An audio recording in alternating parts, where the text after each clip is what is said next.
Excellency President Ismail Omar Guelleh of Djibouti, First Lady of Djibouti, the First Lady of Rwanda, who accompanied me and was happy to visit Djibouti for her first time, my delegation, Excellencies, leaders of this country, Excellencies, ambassadors.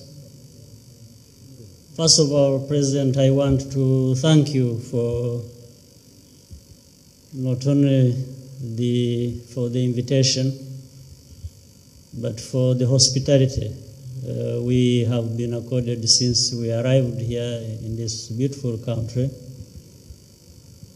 and the kind words you have expressed about our relationship, which is real, which is a relationship between brotherly countries, and we appreciate that and want to build on that to make the relationship even much stronger.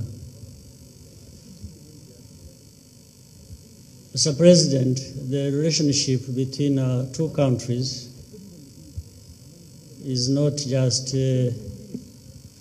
productive in a sense of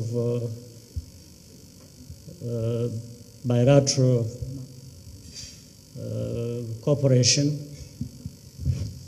It's also productive in a regional and continental sense, where, as you very rightly remarked, Mr. President,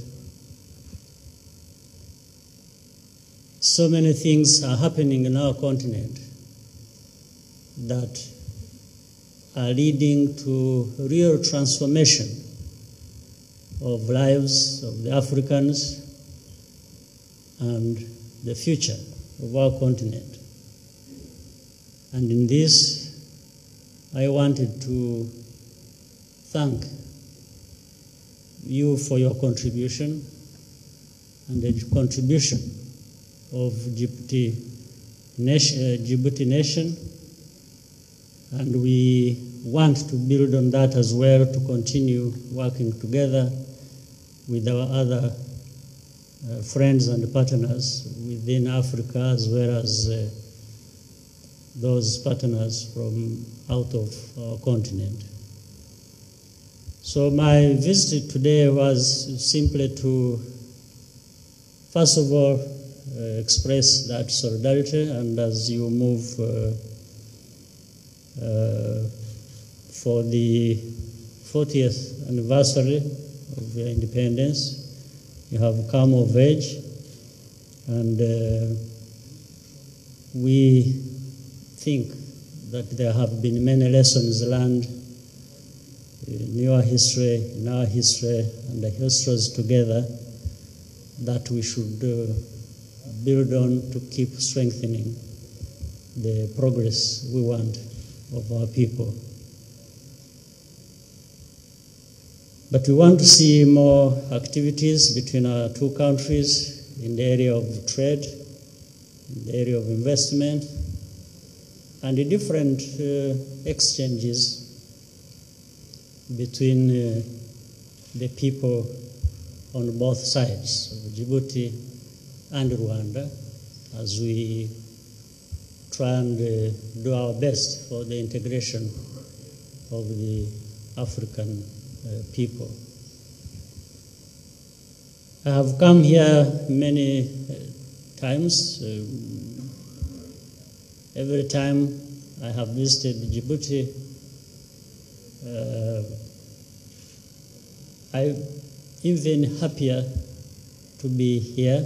So you can be sure in the not too distant future, I will be having good reasons to visit again.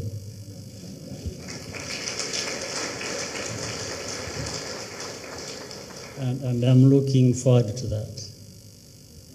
Before I conclude my thanks to you, Mr. President, I also wanted to thank the wonderful dancers for their entertainment this evening.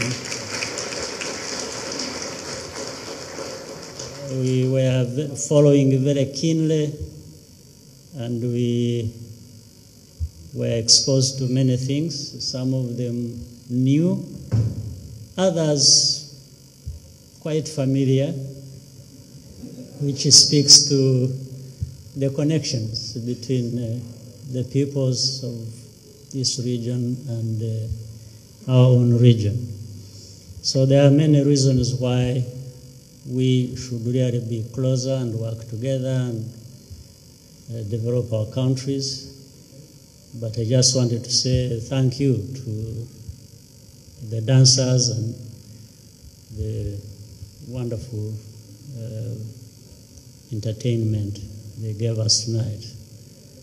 I wish you, Mr. President, all the best in your efforts to develop your country, your people, and also thank the First Lady who supports you, I know, every day in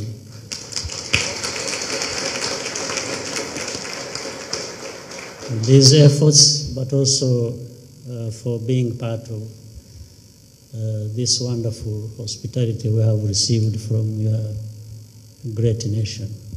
Thank you very much, and have a wonderful evening.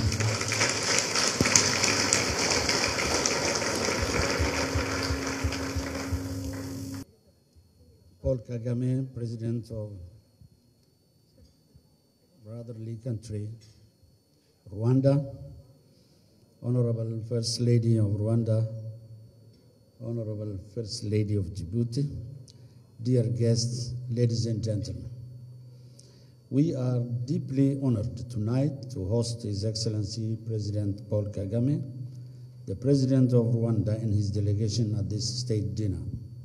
Mr. President, I would like to thank you for having accepted my invitation to visit Djibouti despite your many commitments abroad and at home. Your presence tonight has a particular significance to the Djiboutian people.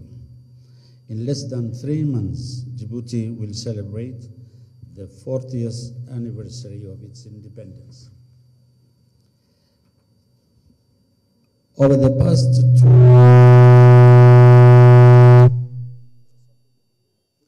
past 2 decades, we succeeded in preserving peace in this country and managed to put on track the process of sustainable development. However, we are still faced with many challenges, but we can all learn from enriching experience of both countries. There is no doubt that under your wise leadership, Rwanda made huge leaps toward progress in almost all sectors of development. I can only express to Your Excellency our congratulations and best wishes to more achievements. Your Excellencies, ladies and gentlemen, I'm not going to bother you with an endless speech. Be reassured. I will just flag one last point. African countries have gained more and more confidence on their ability to shape up their own future and the destiny of their people, relying on their resources. And in particular, the human resource. Yes, African peoples on the continent are taking gradually the full responsibility of the development of their countries in a more dignifying way.